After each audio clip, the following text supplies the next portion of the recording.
We are live in San Francisco coming at you for inside coverage from Super Bowl week. It is going to be a great game. It's been a great week. Of course, Ben Fawkes. Of course, we all know Frank Schwab. And you're looking saying, that doesn't look like Andrew Siciliano. You're right. I am not Andrew Siciliano. I'm Jason Fitz. Filling in. Who are you? I haven't, well, you know what? We drop into the Yahoo Sports Daily set or Look, something? okay, little double dip here. Caroline was there. Caroline looked at the three of us and was like, thank you. I'm out. No, thank you. I'm out.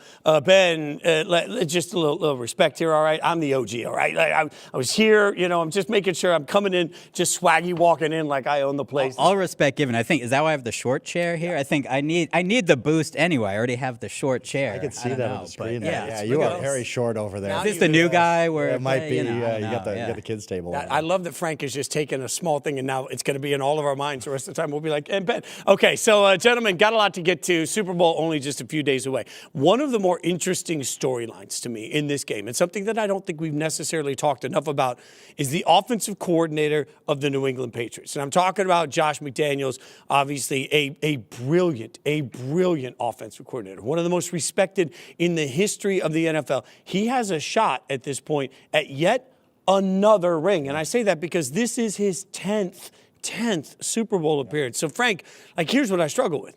I struggle with what to do with somebody that is obviously clearly one of the greats of all time at what he does, but is also a head coach that's been fired from everything quickly. Yeah, which team was his last team he was a head coach of? I don't remember, but somebody will look it up. No, Josh McDaniels, in this, he's a very important part of this game because he gets 2 weeks to cook up something against that really, really good Seahawks defense. But just his career arc is unbelievable. I can't think of another one quite like it. He has a chance to set the NFL record with most rings by a coordinator. He has 3 right now, 6 rings overall. 3 as an assistant, 3 as a coordinator. 4 rings is the record by Steve Spagnuolo. He has a chance to tie that. Last year we were talking, I wrote about, is Steve Spagnuolo a Hall of Famer? If he would have won his 5th ring last year, he would have got a bump for that. No coach has ever made it to the Hall of Fame as basically a coordinator. Not as a head coach, but basically as a coordinator. So on that, you're like, Josh McDaniels has a Hall of Fame case. He really does. Yeah. But there's the Broncos and the Raiders and the head coaching fiasco. And he was so interesting to talk to this week. I talked to him today, a little bit on Monday too. When asked about being a head coach again, he's just like, you know what, I'm not dealing with that. I'm happy where I am right now. This is where I'm supposed to be. I don't know if he didn't want to talk about it, obviously, but I don't know if that was a sign of, you know what, I'm just happy in this role as a coordinator. I know I'm good at it. I could be this for the rest of my life. Or, will anybody give him another shot at a head coaching job? I think he's just fascinating on so many different levels, and also a big part of this game because that Patriots offense is a big part of this whole deal. Yeah, I mean, Frank's been spending a lot of time on the shuttles back and forth. Thankfully, I haven't had to do that this week. He's just fascinating as well because he's, like you're saying, so good as a coordinator. Maybe that's all he should be. Right? Yeah. Why does he want to necessarily go back to be a head coach? He knows the scene in New England. Mike Vrabel clearly trusts him. He was there. He's taken Drake May to the next level. That's great for Vrabel, right? Knowing all right, I have this coordinator in place. Don't have to worry about that. Have a young quarterback. And he's succeeded as an offensive coordinator. So to me, it's a little bit like a different person at a company, right? If you're the COO, maybe you're great as that. Do you want to be a CEO, right? You're just a great CEO. He's a great offensive coordinator. It seemed like in those quotes, he was kind of saying that. Or he didn't want to really get into it. Yeah, it was tough to read. It was kind of like, hey, let's focus on the game. We'll worry about that afterwards. But guys, they're such different jobs. And this is I plant this flag all the time. If you are a great coordinator, it means nothing to whether or not you can be a great head coach. I totally agree. Because coordinating a great, and you're right, the key to this game in many ways, I'll call out my own hypocrisy, is Josh McDaniels taking on a head coach in Mike Macdonald that I believe is a great defensive mind, right? So you can become a quality head coach that also is a good coordinator for your side of the ball. But it's not a given. The responsibilities are so different. What you do day in and day out is so different. So I hear kind of a human element of this from Josh. When I was at ESPN, and Ben, you know that place well, I was standing at the Starbucks in the cafe at ESPN. Jack Del Rio standing next to me, and me as a Raiders fan, I'm just geeking out because Jack and I are buddies. And Jack says to me at the the time. He's like, man, you know what? I can't wait to get back on the sideline. And I was like, you want to be a coach again? He's like, God, no, I want to be a coordinator. Yeah. And what do you know? Like a week later, he took the defensive coordinator job when he got back into the league. And I think there's this moment as some guys look around and they realize, like, I don't want to have to be your babysitter, your best. I don't want to sit down and pretend that I care about you as a person. I just want to make a game plan. Yeah, and the thing that's funny about McDaniels too, and I pointed this out in the story I wrote, that if you just look at him in a vacuum, guy going to the Super Bowl, just took a second-year quarterback to be probably second in the MVP voting. He's not even 50 years old yet. He would be the top candidate for everybody in this head coaching cycle, except maybe Harbaugh, but he's kind of toxic at this point. And yet, the reasons he has failed, I covered him with the Broncos many, many years ago, is that he just never connects with his players when he's a head coach. It was the deal in Denver, it was a deal with the Raiders, but yet there was a moment during the AFC Championship game, and this was in my story too, where Drake May is on the sideline, it's in the fourth quarter, and he's just saying, this is hard, good God. And McDaniels said, hey, calm down, look at me. He said, listen, this is hard, it is, but if we get this done over the next 6 minutes and 30 seconds, this is going to be one of the greatest moments of your life. And it was such a reassuring, and he talked about being a dad of 4 kids between 13 and 21, and I remember those kids when I was covering him, and I was like, oh my God, I'm that old. But it was just like why can't that Josh McDaniels come through and be a head coach? Why can't this offensive genius translate this to being a head coach? Because he has these moments where you're like, Josh McDaniels is one of the most brilliant football coaches around, just not in the head coaching role. I think it's also when you get that job in your life, right? He was so young. So young, yeah. And so that's also and obviously you got Tim Tebow, which is a unique circumstance as well. So there's a lot to navigate there, like as just somebody in their first head coaching job. It's whether or not he'll get that opportunity, whether or not he wants that, we'll see. But I think that also matters, like quarterbacks, right? The first team sometimes gives up on you. There might be a quarterback in the Super Bowl who we'll talk about. Yeah. So I think head coaching's a little bit like that. Maybe he got it too early. There are only so many Sean McVays who get hired at 30, whatever, and you're like, all right, that's our coach for the next however many years he wants it. I think McDaniels, probably got a little before he was ready. Got another shot, also didn't work out. And usually if you get 2 shots, that's probably as many bites at the apple as you're going to get. It is interesting to me. I love your Spags comp, just because one thing I've said about Kansas City for years, here with you, everywhere, is that they have this gift of somebody that certainly should be a head coaching candidate and for whatever reason never is. Nobody ever looks at Spags. So you get this defensive coordinator that, frankly, he's not going anywhere. You're going to have him every year. You get continuity. I yell all the time that the most important thing you can try to give a young quarterback is continuity. Mike Vrabel, in a lot of ways, hits the lottery here. Part of the downfall he had in Tennessee is he was loyal to some coaches that maybe weren't the best at what they did. He couldn't get some of the hires right. He just couldn't, particularly on the offensive side of the ball, he couldn't figure it out. Now he brings Josh McDaniels home to a franchise that knows him, to a place that he knows. He marries him to a quarterback that in his second year is now an MVP candidate. And I'm looking around thinking, Ben, to your point, I don't know if Josh is going to want to or anybody's going to want to touch him either way. I think part of the key to long-term dynastic success is keeping people in the building. And I would argue whether it's luck or skill, Vrabel has found an offensive coordinator he can keep in the building for a very long time. But I just think, Ben, there's power to that of knowing that Drake May today is the worst he's ever going to be, because every single year he's going to get more time on task with that same offensive coordinator. Every year they're going to become more, joined at the hip. They're going to speak the same language more. There's power in the future for that. Yeah, for sure. And I think, you guys would know better. I don't think Josh McDaniels was brought up as well as a candidate, right? Regardless of people couldn't interview him because they're in the playoffs. But even so, it's not like, oh, no, they're in the Super Bowl, we're missing out on Josh McDaniels. I think it's kind of, assumed that he would stay there for a while, and it's been very successful, so why would he want to go anywhere? And like we've seen with these quotes, too, it just, whether or not he's saying that or he actually is at peace, it just seems like he's kind of maybe found the fit. And he knows his role. He does it very well, and that's part of the reason they're in the Super Bowl. I think one other part of this Josh McDaniels story that's so interesting is maybe people looked at him as, well, yeah, he was the coordinator for Tom Brady, the greatest quarterback of all time. Right. Is he really that great? Well, took a totally different quarterback and a totally different head coach working under, not Belichick, this time Vrabel, and had the same success and went to a Super Bowl. And maybe even, you could argue, more success, because Brady was kind of fully formed by the time Josh became his offensive coordinator. Drake May, obviously promising rookie year, But he went from promising rookie year to one of the top 5 quarterbacks in the NFL under Josh's watch. I think that just speaks to how great Josh is at this job. We just don't know if he could do the other job. I mean, to that point, think about Mac Jones and the 1 year he had with Brady, and everybody was like, "Oh, Mac Jones is going to be the future too." Like, it is interesting to me because you're right. Like, it feels ridiculous in a world where we've already talked about the fact that Belichick's not a Hall of Famer and Kraft is not a Hall of Famer, and now we're sitting here saying, "Well, they're going to try and punish Brady." Like, I get that, but when we have the conversation of who can do what without people, like, okay, look, the Patriots as an organization are back in the Super Bowl, which we've talked about as a feather in Kraft's cap. It also has to be a feather in Josh McDaniels' cap that there is no Bill, there is no Brady. He's still here this week getting ready for the Super Bowl. One of the few guys who, if they win, he's going to have 7 rings with the Patriots. Not a lot of guys have that. Kraft, obviously, because he's the owner. A handful of other guys. That's a big number. 7 rings. 3 as an assistant, 3 as a coordinator, going for number 7. That's how many guys have 7 rings walking the planet?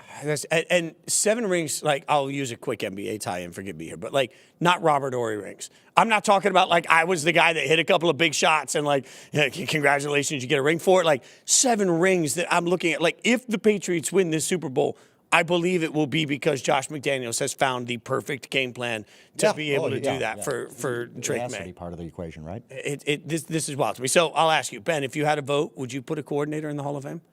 Yeah, if he's got 7, even if he's got 6, I think you just the variety of quarterbacks and how many years he's done it as well. The man went to the playoffs with Tim Tebow. I mean, there's something to be said, right, for this. He clearly is a great offensive mind. Again, whether or not he's suited to be a head coach, wants to be a head coach, will get another opportunity as a head coach is a different question.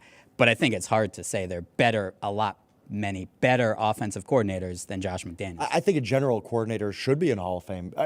People underrate how much of a part of everything those guys are, especially a guy like McDaniels who has worked under 2 defensive head coaches. This isn't nothing against Eric Bieniemy, but Eric Bieniemy's working under Andy Reid. He's not calling the plays.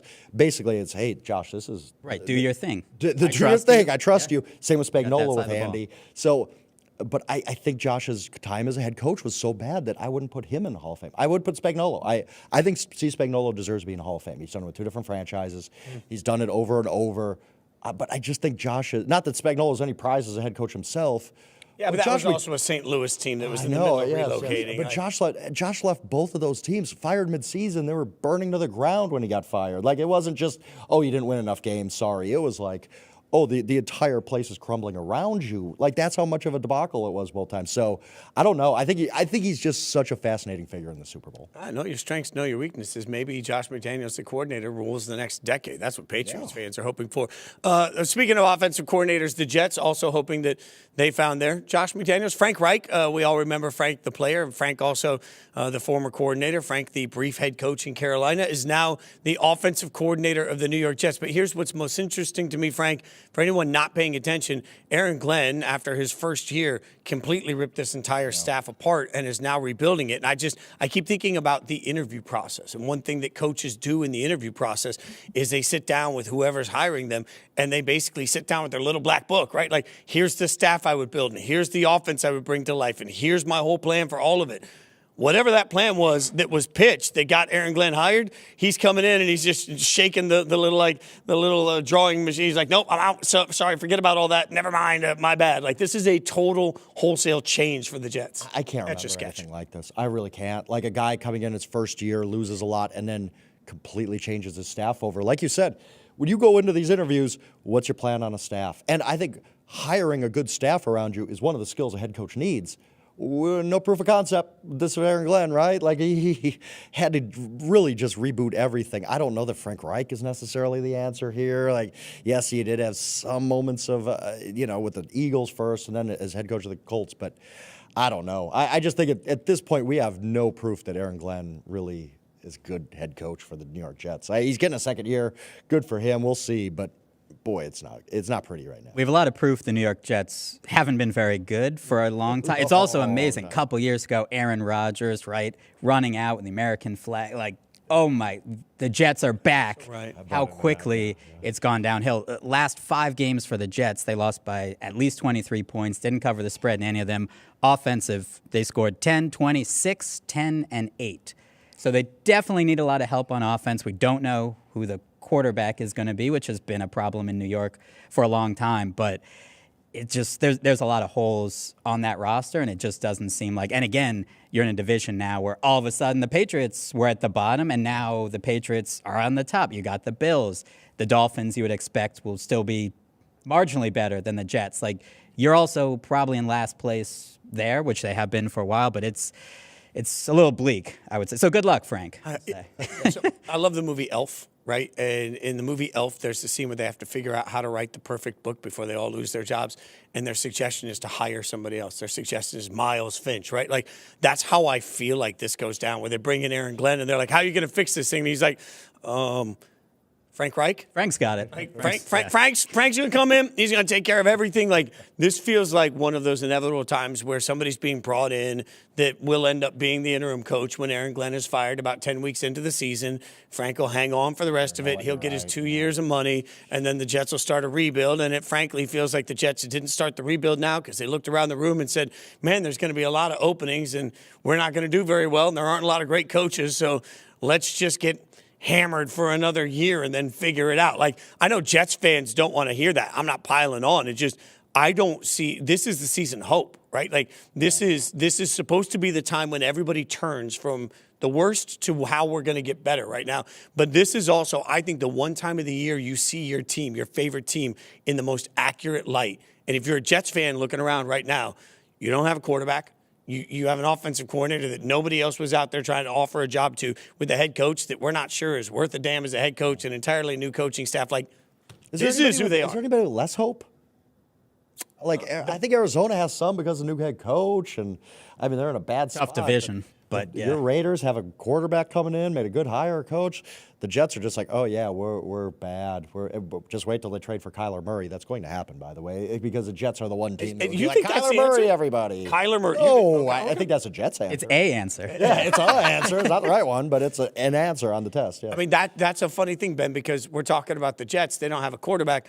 We will talk in a few minutes about the Cardinals. They don't have a long term. Like, so it just feels like, the Spider-Man meme. But if you're the Jets right now, even if you're Frank Reich and you're taking that jet, like, walk through the process of Frank Reich getting a call. It's like, hey, you want this job? And you look at the roster and you're like, no, I'm good. Like, things look bleak when it just comes down to, I have no idea who should be the starting quarterback for the Jets next year. I don't know if they do, right? And ultimately, I think, as we'll talk about, I think it's interesting with drafting a guy versus like a Sam Darnold, right? Malik Willis or some other Kyler Murray.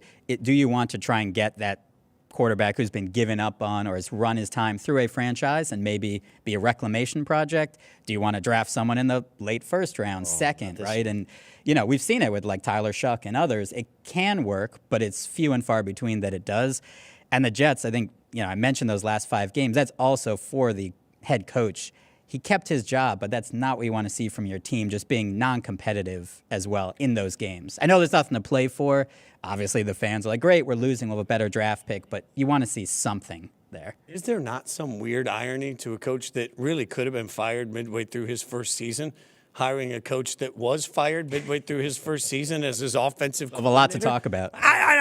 Jets fans, I'm sorry, I'm piling on. Here's the thing, it's until the ownership changes. This is Woody Johnson. There's a reason the Jets stink year after year after year. It's Woody Johnson. It doesn't matter if it's Aaron Glenn or Frank Reich or Kyler Murray or Brady Cook or what. As long as Woody Johnson's there, Jets are going to be the Jets. And to that point, the number of times I've said, I think the biggest lie sold in all of sports is that parity is the thing that rules the NFL. It's the biggest lie we all believe.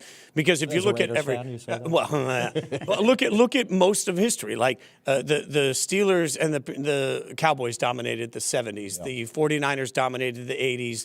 Cowboys dominated the 90s, the 10s, and right. Then you have the Patriots. Then you have the Chiefs. Like, dynastic runs have ruled the NFL for longer than I've been alive. But the flip side of it is the Jets, the Raiders, the Browns, the Cardinals, minus 1 or 2 years every once in a while. We're like, oh my God. I mean, you can go up and down the list. The teams that have been great for generations. And the teams that have sucked for generations. The parity that we're buying is every once in a while you wake up like Washington fans did last year. And you're like, we're in the NFC Championship game. Parity's great. And this year, like, we have a top 5 pick. Parity sucks. So, again, I'm sorry. I'm genuinely sorry, Jets fans, who now all hate me. It's not any easier for me. All right, we got plenty to get to on this episode coming at you live from San Francisco. And speaking of quarterback, quarterbacks, we're going to get into more of it. And speaking of head coaches that have been fired in the past and are now offensive coordinators, the Cardinals have figured out who their next offensive coordinator is. What's it mean for the organization?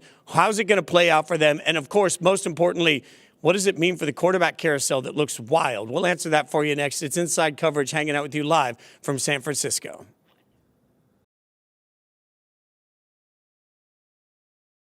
One school that's doing some work in there right now, very quietly, is the Florida Gators. At the time of us taping this, Florida is sitting there with a top 10 class. And you're like, JD, wait a second. Florida's got a top 10 class? Who have they added?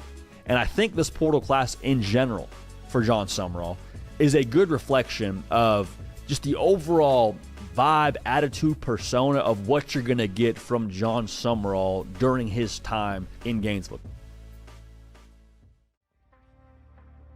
And I've been thinking about the Denver Nuggets here for a little bit. Jamal Murray's gonna have to carry a torch during this program. Like I know it's the Fresh Prince of Bel-Air looking around and no furniture around, but hey, he's gonna have to figure it out. What I will say that helps Denver is the return of this version of Aaron Gordon. And I very specifically mean this version of Aaron Gordon. And I know you might have a twinge of concern that he may do too much, but it was good early and they need it now. Have you had a chance to kind of unpack all of it? Yeah, I don't know that I have yet. I think it's just another reminder of how wild pro football can be. I've lived it so many times. I mean, I think going back a little over 2 years ago when I tore my Achilles to now, there's been a lot of curveballs and a lot of change. And I was told a long time ago in pro football, you got to be comfortable with being uncomfortable. And I'm reminded of that time and again. How long do you feel like that window is with Lamar, though? I think you can get 2 more years of Lamar as a locked-in top 5 guy.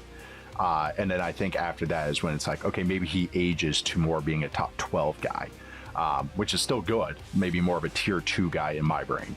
And then it kind of ages from there. Russ went from like a tier 2 guy that fell off to a tier 3, tier 4 guy. You're going to have that drop off at some point in your career. Welcome back to Inside Coverage, coming at you live from San Francisco. Frank Schwab, Ben Fawkes. I'm Jason Fitz, hanging out as we will be all week. So make sure you're hanging out with us. We've got great coverage for you all across the Yahoo Sports networks. By the way, it starts at 9 a.m. Pacific time with this incredible show. I don't know if you've checked it out, Yahoo Sports Daily. I'd be dropping in on that tomorrow, I heard. Oh, really? I know. Was that for the Giannis trade? You're going to be in like a... Oh, stop. So I had to tell a story. I come in, Yahoo, I'm feeling good, Super Bowl week. Oh, hey, I'm excited. Walk into the Yahoo offices here in San Francisco, see you and Caroline doing the show with our friends Nick Friedel and Dan Titus. And I walk in and the first thing I have to hear is, so where's Giannis getting traded? Put me in a bad mood. Put me in a bad mood the rest of the week. Lifelong diehard Bucks fan next to me, Frank Schwab. And I'll be honest, when we were having our production meeting yesterday and we saw that you were with us for 30 minutes, our producer said, God, I hope Giannis gets traded right in the middle. Live react. We've got Frank and we've got Jameis Winston hanging out with us tomorrow. And the verdict was we'd rather have Frank on there with us when Giannis was traded than Jameis, just to see. Some tissues so I can cry my eyes out. We'll unplug and we'll just hug. We'll hug. That's by the way, Yahoo Max Sports Crosby Daily. can get traded later in the segment. You stop. All right. We've got some Max Crosby stuff coming for you in this show. But while we're breaking down some of the news that's out there right now, the Cardinals have made a hire at the offensive coordinator position. Nathaniel Hackett. Yes, Nathaniel Hackett, that guy. The guy you remember from Aaron Rodgers' bestie, right-hand man, former head coach for a brief stint. Nathaniel Hackett will be the offensive coordinator for the new staff. I said this earlier. I feel like, Ben, maybe I'm being a little bit of a troll here. I get it. But I said earlier, I love the concept of what the interview looks like. So I'm just imagining the Cardinals sitting with Mike LaFleur, their new head coach, who's going to be calling the plays. And they say, okay, well, who's going to take things off your plate? Who's the offensive coordinator? And he says, 2 words, Nathaniel Hackett. But that's where we are. It just must be so interesting to be in the rooms with these different teams based off of how you did last season. Do you have a quarterback? Do you have a defensive coordinator, right? If you're hiring for the offensive coordinator, because it just seems like 2 different worlds, right? And you have the teams that everyone wants to go to. And then there's some, sorry, Andrew, like the Browns, right? Where some people are pulling out or they were in and now they're out. And this just seems like the same. We got an offensive coordinator position. We got to fill it. We do need somebody. We don't need to wait till after the Super Bowl. Like, I don't think there was probably a feeding frenzy for Nathaniel Hackett's services. That doesn't mean he might not do a great job the second time around, but I think it's interesting, right? Mike LaFleur saying he'll probably call plays. Again, then it's like, all right, what exactly is the offensive coordinator doing too? What exactly do you do? Right. The office space. You do. I think it's difficult. We were talking about Josh McDaniels, right? And as a head coach, not so much. As an offensive coordinator, great. I think Hackett's tough because this was what he wasn't good at either. did. Right. So where is the benefit that you're seeing? Why is this the hire? As well, you're talking about hope. How is this inspiring hope, right, for your team? Are fans excited about this? Who is the quarterback, as we'll discuss? Like there's so many questions. Not to mention, the Cardinals have been decent in the past few years with Kyler Murray, made the playoffs. That division is just brutal right now, and they are a very clear fourth. So that's a tough spot to walk into. Yeah, I don't get what we're doing here. What are we doing here? Nathaniel Hackett, like how far down the list did you have to go for that? Like that is nothing against Nathaniel personally, but there's proof of concept. None that he's really even a good offensive coordinator, unless you give him prime Aaron Rodgers. Maybe that works. Ooh, are we putting Aaron Rodgers to the Cardinals? Oh no, don't do that. Why not? Don't do that, Cardinals fans. Okay, my fault, Cardinals fans. No, he's going to go play with McCarthy again. That's why they hired him, right? Why would you hire Mike McCarthy? But yeah, Nathaniel Hackett. I just, again, as Ben said, not that providing hope to your fan base is the key to any hiring, but this does the opposite. How could you? Nathaniel Hackett. I've heard that name before. Yeah. No. I mean, I think honestly, then look at the other side of this equation. Like I'm Nathaniel Hackett, and I get the phone call. It's like, man, want you to be an offensive coordinator. My agent calls me. I'm like, oh hell yeah, that's awesome. I can't wait. For who? The Cardinals. Okay. Well, who's going to be the head coach? Mike LaFleur is. Okay, great offensive mind. Well, Mike's going to call the plays. Okay. What's the quarterback situation look like? It might be Kyler. Might not be Kyler. We might trade him. Kurt Warner out of retirement. So I got no. Graham, no Plummer. Who knows? Yeah, it's like Jacoby Brissett. Like maybe that's. So I got no real clear path to a quarterback. I'm in the same division as two teams that just battle for the NFC Championship game and what could have been the Super Bowl in the eyes of many. I've got a head coach that's going to get all the credit if I run this offense well because he's the play caller. I think it shows you why they went with Nathaniel Hackett. When you think about just how the Cardinals' job isn't, I don't think necessarily one that people are jumping over their skis for. So, you see that from the candidate they hire, but also from the fact that he even said yes to the job shows you he didn't have a lot of options. You know, a Cardinals fan got on me because I graded the head coaching hires as we do, and he's like, typical Cardinals hate from the media. Like, y'all ain't won since 1947. Come on, what am I supposed to be doing? I hope you didn't respond to that person with that. I respond exactly with that. Like, come on. Like, we're not hating on the Cardinals. The Cardinals deserve all the hate we can give them. And there is some young talent, though, right? You have Marvin Harrison Jr., Trey McBride. Wilson. Right. There are pieces there. Like, we're just talking about the Jets. There fewer pieces there. The Cardinals, there is hope there. It's just, is this the right coordinator and head coach to get it out of that team? You really got to squint to see that hope, yeah. But that sort of leads us to hope across this whole landscape because we've seen a bunch of changes, right, so far in this offseason. And now the dust is starting to settle, and I think there's a weird realization fans are going to have that your favorite team's quarterback problem is not solvable. And what I mean by that is when you look at the upcoming free agency list, Malik Willis is widely considered to be the top of that list, right? So outside of Malik Willis, it gets really weird. And I'm not even sure Malik Willis is that great of a prospect. And then you look at the draft and say, okay, well, no, I'm going to get it in the draft. Right now, most draft graders have Fernando Mendoza as a first-round talent. Outside of that, there are many people that don't think that there's more than a third-round talent. So, there are a bunch of teams that need a quarterback, Frank, but there are not a bunch of quarterbacks out there for teams to have. No, this quarterback carousel is going to be ugly. And we've had this in the past few years where a lot of teams are looking for a new quarterback, but the draft did provide some hope. Whether it was 2 years ago and 6 guys went in the top 12 or whatever. But you're right.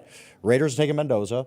Good for you. Thank you. And then what? Can I sing Fernando by ABBA this year? I don't know. I think I need to do a whole cover of Fernando by ABBA. They need to play it after every touchdown. I'm fine. And so go ahead. I want to see that. But yes, so the Raiders have their answer in the draft, and anybody else is just guessing. I don't see anybody drafting a guy day 1 or day 2 and saying, yep, that's our starter week 1. So what are you going to do? We talked about Kirk Cousins. He's probably going to be really in demand after a few good games at the end of the season. I don't know if that's a sure thing necessarily. Malik Willis, same. Not a sure thing. I like what he's done, but this is going to get ugly. There's some teams that you're going to look at week one and say, they're starting who at quarterback? Really? Wow. Okay, that's how we're starting the season. Yeah, and you talked about the draft as well, right? We were going into the season, not only was he the Heisman favorite, but I believe the favorite to go number 1 overall, Arch Manning, right? So potentially you got this draft. You got Arch Manning, you got Lenoris Sellers, you have all of these players, Dante Moore. All of a sudden, the draft doesn't look the same as it did in the first round. So you even have some of these teams like the Rams, right? 2 first-round picks. All right, they're going to be able to package that for a quarterback to get after Matthew Stafford. Well, now you're hoping Matthew Stafford comes back, but you just don't have the same in the draft. So we see this, right? Quarterback cycles, it comes and goes. Sometimes supply and demand doesn't exactly add up. That's what we're seeing here. I think you're going to see more of those teams go with we saw it work with Sam Darnold, who, by the way, still led the NFL in turnovers, I believe, during the season. Correct, So for starting quarterback. So, still has played very well, still has those deficits, but is in the Super Bowl. Is that a Bryce Young? Is that a Tua, right, as a second act? A Kyler Murray? It didn't play well for that long. Drew Lock, right, a backup for the Seahawks. There are players out there where, like Malik Willis, when he comes in for the Packers, you're like, wow, he's clearly rehabilitated from what he was in Tennessee, what he came out in the draft, right? So he's a much better prospect after a couple years in the NFL. Do you want to take a chance on a guy like that versus a Trinidad Chambliss or somebody else further down, second round, third round, and say, hey, like I said with Tyler Shuck, right? It can work out. Russell Wilson was a third-round pick. Those are very few and far between that they work out. And part of the difficulty here is, to your point, there's not a clear path. Mac Jones is a name a lot of people like. Yep. I talked to Nate Tice about Mac this morning on Daily, and even he said the 49ers just watched Brock Purdy get hurt. Mac is still under contract for another year. People value their backup quarterbacks. You think that they're really you think Shanahan's like, no, we don't need injuries. So, Mac Jones, I don't think is particularly acquireable right Unless now. You want to overpay, and why would you overpay for Mac Jones? And as much as we sit here and say, well, then Cardinals quarterback Murray. Kyler Murray. I want to call him Kenneth Murray. Good Lord. Kyler Murray, the Cardinals may move off of him, but that depends on how they really feel about Jacoby Brissett, right? Tua. Everybody said, well, the Dolphins are going to get rid of Tua. For who? Who's your starting quarterback? $90 million and not have a quarterback? Yeah. And then you factor on top of all of that, I will remind the entire world, there are 4 teams this year in the NFL that won 3 games. One of those teams is picking 4th in the first round. So if your answer is, I'm just going to suck and we'll get a quarterback next year, you can't guarantee you can outsuck everybody to get to the quarterback, even if it is a good quarterback class. And then on top of all that, Ben, a year ago right now, we were all saying, don't take Cam Ward. Wait till next year's draft. Next year's draft's going to be so much better. I did phoners from Nashville because I lived there forever, where they're like, should we not take Cam Ward? Should we wait till next year's draft? Well, how would that have worked out, right? So I think some point, all of this, we'll address it in the future. You don't know that you can't. We'll address it in free agency. There ain't anybody out there. I think we're gonna wake up the beginning of the season and see a third of the league not have a quality, competent starting quarterback. And not to, bring up a sore subject as a Vikings fan, but sometimes you don't necessarily make the right decision as well when you have a quarterback. So there's so much out there that goes into it. And like we saw with J.J. McCarthy, when you make that first-round pick and you have that investment, emotional investment, draft capital, it's tough to give up on a guy. And so I think we're going to see that with some of these other teams. Same thing with a Tua, Bryce Young. Is that your franchise guy? Well, maybe not. I think it just depends on the eye of the beholder. We're going to see them go to some other teams, probably. Will they get another chance? Right, Zach Wilson, is he ever going to get another chance? Players are talented. Maybe they were in the wrong system, or maybe they were talented in college or not as good an NFL quarterback. And a lot of that is, as we talked about, the coordinators too. Right, that makes a huge difference. How good is the team around them as well? And not only the teams we know are fishing in the quarterback waters, but you have teams like the Vikings who want to add depth, as I keep saying. Falcons. You have the Falcons who have no idea about Michael Penix right now. You have the Colts. Daniel Jones might not be ready for the start of the season, and I don't think they trust Anthony Richardson. But they're going to say, there's 10 teams that can't find a starter. We're trying to find a quality backup. That's right. We're going to get rid of our backup. Right. This is just, it is going to be a quagmire this offseason. If you have a quarterback, a young quarterback, a Cam, a Caleb Williams, a Drake May, you should feel really, really good right now because you're not having to answer his questions this season. And it just gets, I'll go back to Anthony Richardson. Again, talking to Tice today. He said, name to keep a lookout on next year could be AR. Maybe somebody makes that move. That's what we're banking on?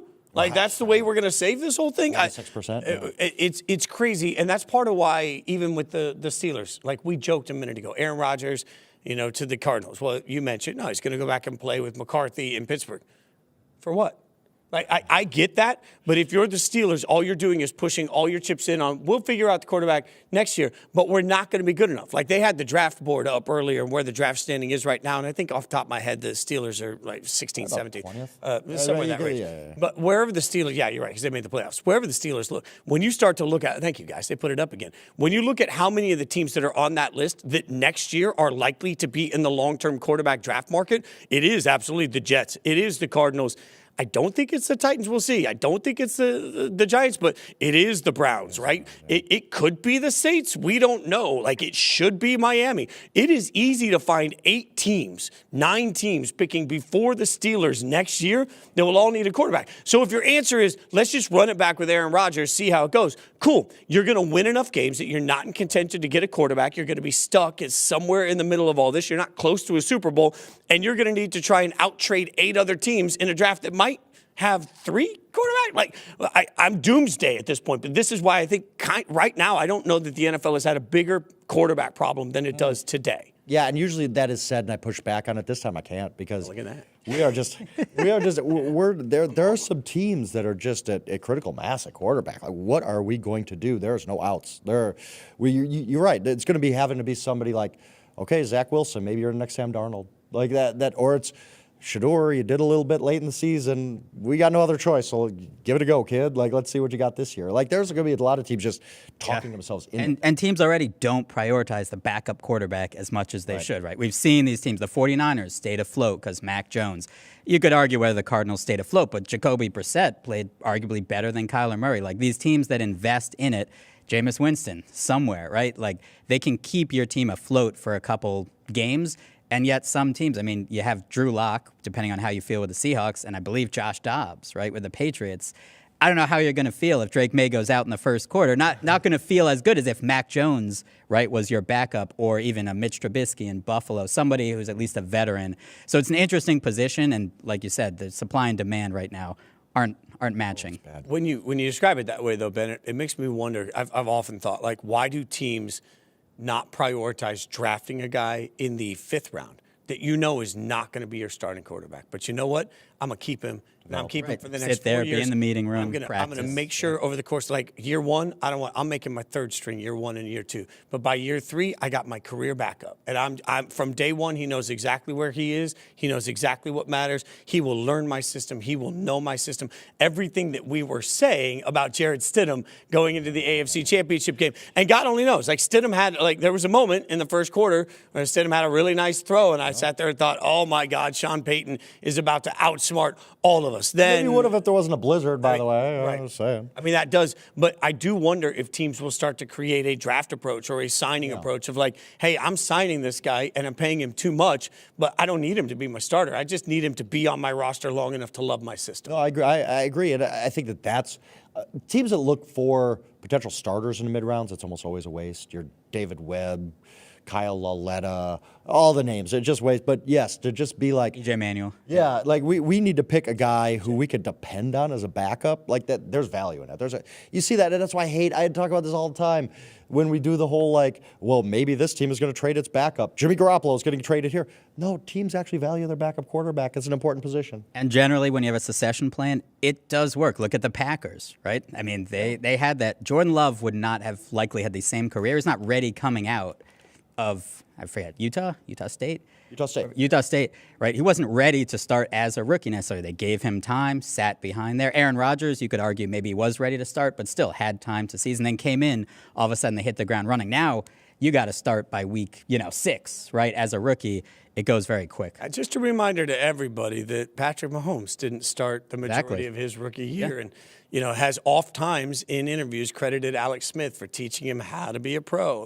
Malik Willis, you mentioned Jordan Love. I'll take it to his backup. Malik Willis is I watched him in Tennessee. I saw how bad it was. It was a bad coaching, bad system, bad fit for a quarterback that wasn't ready. He gets to good coaching, he gets in a good system, and he gets the opportunity to slow and low it like barbecue. And what do you know? You end up with a much different different version of that quarterback. So we'll see how the carousel goes. Sorry, I'm doomsday today. Speaking of doomsday, I got bad news for Raiders fans straight from Jay Glazer. We're going to tell you about that coming up.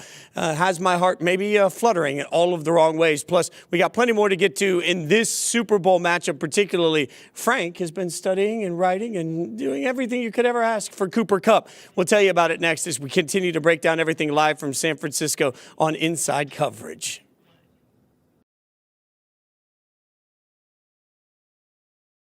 Penn State has imported Iowa State. It's the best way I could explain it. Penn State has now taken Rocco Beck. They took RB1. They took wide receiver 1. They took 3 offensive linemen. I detest that this is how college football works at the moment, but it's the way it works at the moment. And that is when you take a head coach, part of the thinking behind hiring the head coach is who he can bring with him. And in Matt Campbell's case, it was basically whoever he wants. I'm very fascinated to see which direction they go here, because I think that Roman, this is the deal with him. He's not terrible. He's not offensive as an offensive coordinator, but he can get you to a certain point. You need somebody else to get you to the next point. I think he's done a good job with Herbert getting him to run more and getting him to push the ball down the field. Now I'd like to see, someone kind of just, again, give him some more quicker options. That's the type of stuff I'd like to see from the next coach.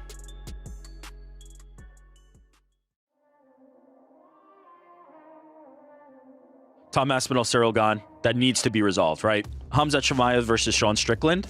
But I will accept Hamzat Shemaiah versus Fluffy Hernandez. If Fluffy beats Sean Strickland, I'll take either of those. Here's another one of my, but you accept these as secondary. 100%. Armin Sarukian versus UFC lightweight champion. We cannot just keep having Armin doing grappling matches and eating and all this stuff. He must kind of okay with it. No, I'm not. No. I know you love it.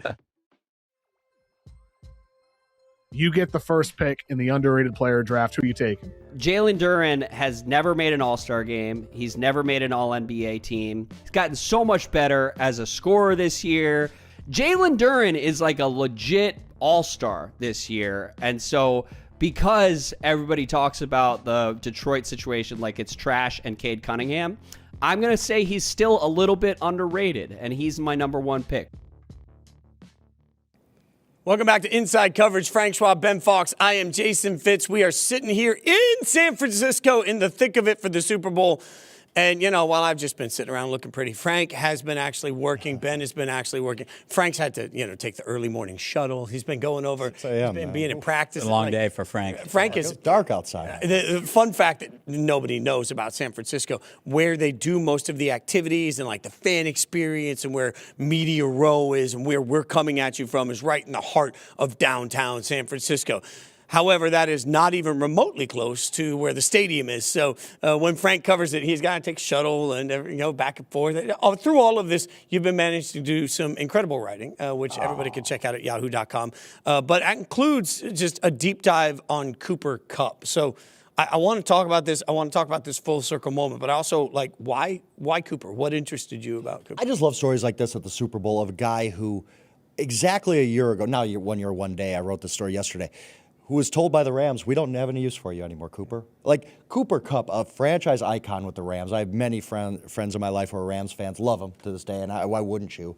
2021, one of the great single seasons all time in NFL history. And I'm not talking about for a receiver. I'm talking about for anybody. He hit the Triple Crown, won Offensive Player of the Year, won Super Bowl MVP, and the Rams just said, no, we're done. You have nothing left.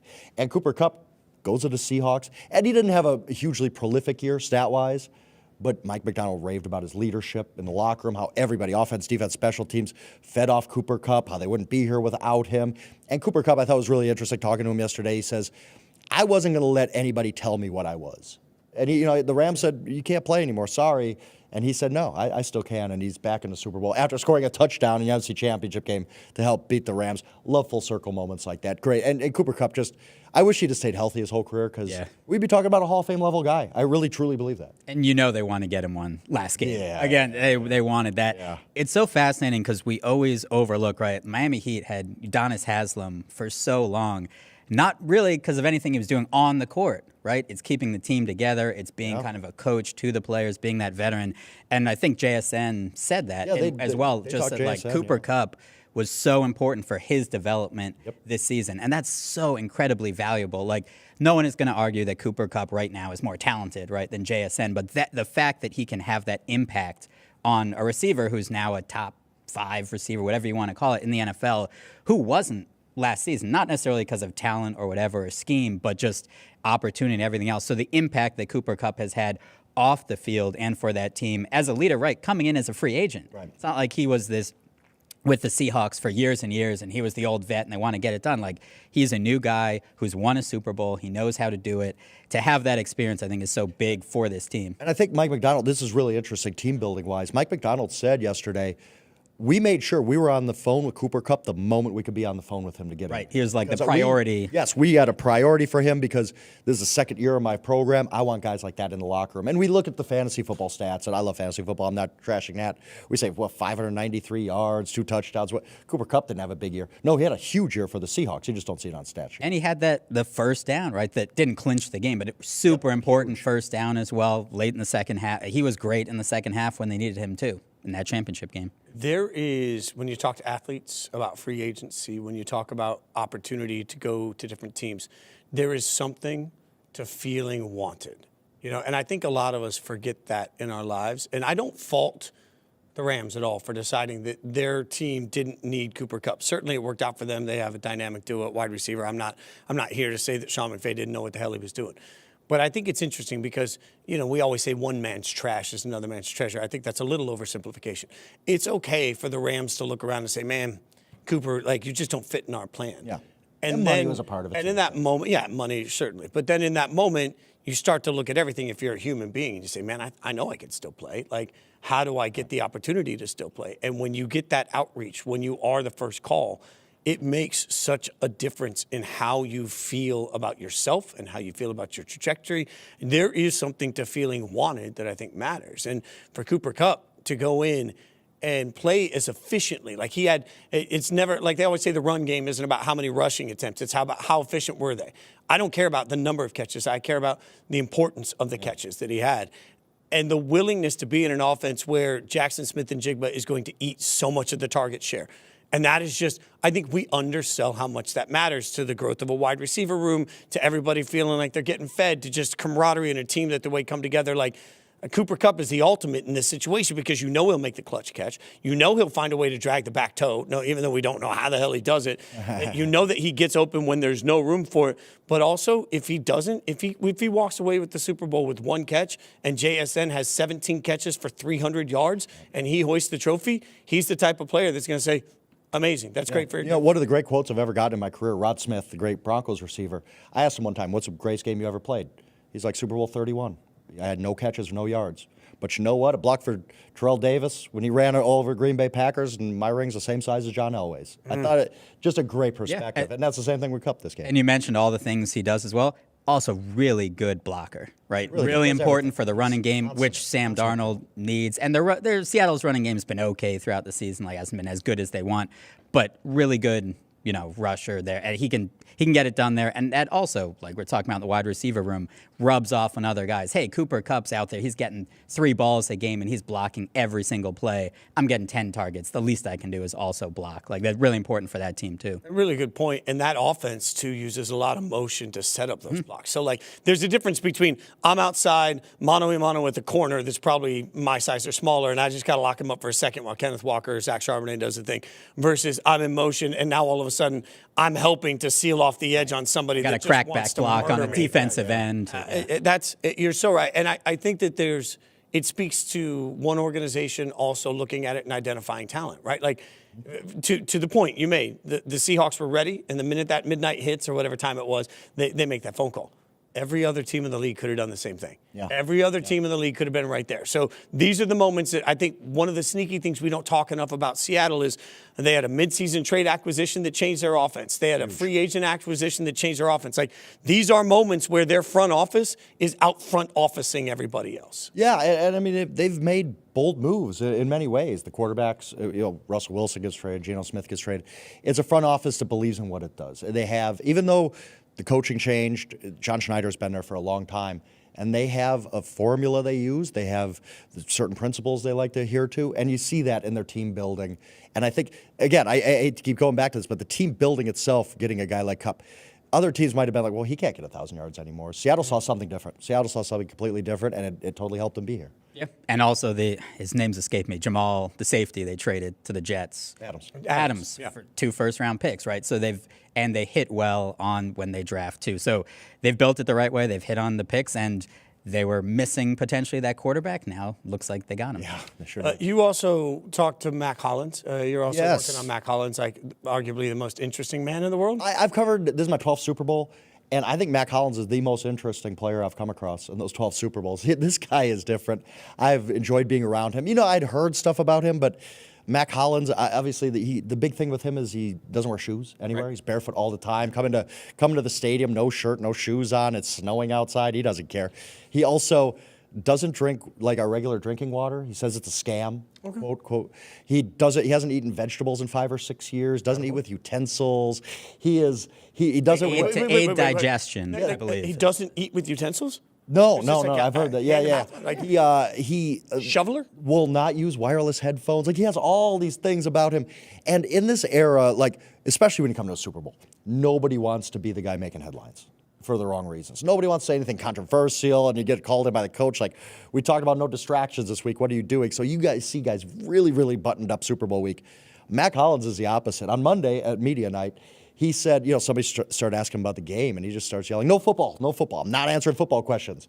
He asked me about anything else in the world, but not football, because he wanted to talk about all this stuff, and he's been so open, so entertaining. He's really, really smart dude. I've enjoyed the heck out of Mac Hollins this week because you don't see a lot of personalities come out Super Bowl. And an unsung hero also for that team, right, who was injured early, and we didn't know exactly if or when he was coming back in the playoffs, had the big catch against the Broncos. Like, he is also a very good blocker, downfield threat, like another important piece of the team. Yet when you're mentioning the most important players for the Patriots to potentially win the Super Bowl, he's what, 5th, 6th, right? He's down the list as to, hey, if player X has a big game, they'll be able to win this. But he's also carved out a career. Yeah, right? He was with that Eagles Super Bowl team 8 years ago. Like he's been around for a minute. Mac Hollins is a guy that's just always around, and maybe he's doing stuff right. All this life, all these Mac hacks. Taking my shoes off right now. Yeah, that's it. Right. Like he's figured out the world we haven't. Look, he's at least making enough impact plays and enough of a quality presence in locker rooms that locker rooms want him, right? Like, and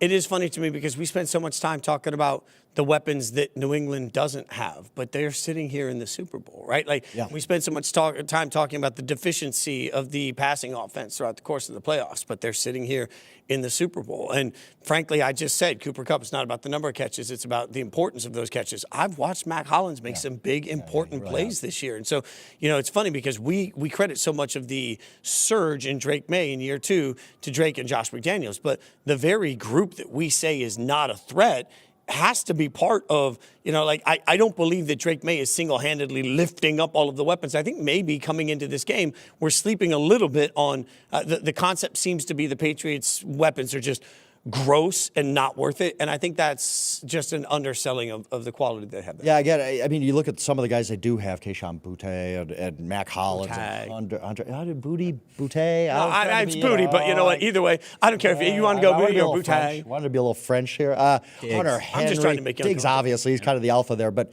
you got a bunch of guys that can make plays, and Drake May's really leaned on that. And it's turned out well for that team. Yeah. I got nothing more to add. I was going to say, I thought Frank was going to go into as many reasons he's picking the Patriots to win 40-0, but I guess that was for the next. I mean, we can't make the pick. It's too early, Ben. We can't make the picks. It is too early. That being said, would you, because Ben is our resident gambling expert, like if I wanted to put some shekels down on like Mac to have a surprising performance, like Mac Hollins MVP?